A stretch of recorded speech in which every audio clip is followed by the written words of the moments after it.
На Дніпропетровщині стартував сезон капітального ремонту доріг. Перші 3 роблять у Солонянському районі. Дорога давно вже требувала капітального ремонту.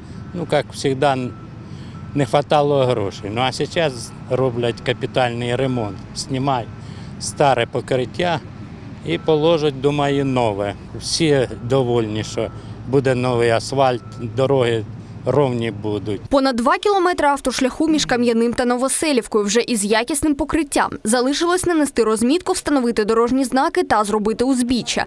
Тепер шкільний автобус може заїхати просто у село. А раніше малечі доводилось самі шкандибати аж до траси. Це було небезпечно. Дорога була побудована в 93-му, в 94-му році і більше ніякого капітального ремонту вона не отримувала. І на сьогоднішній день вона просто віджила свій вік і прийшла, як кажуть, негодність. Дорога між селами Багате та Малозахарине Солонянського району простягається майже на 9 кілометрів. Місцеві скаржаться, через ями постійно ламався автобус. Тож, коли тиждень тому почала працювати техніка, люди зраділи. Дітки тепер можуть їздити на транспорті, на велосипедах, на машинах, бігати. Вже немає таких великих ям, які можуть упасть діти. Взагалі невозможно було їздити. Ужасна була дорога вже скільки років. До ладу приводять дорогу на виїзді з Солоного, яку побудували ще в середині 80-х. Нею завжди пересувалося багато вантажівок.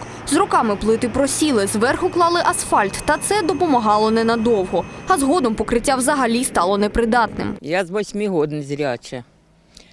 Ями були, ходила, одно падала, переціплялась. Зараз дуже добре зробили. Дорога хороша. Я по м'якій дорозі не можу ходити.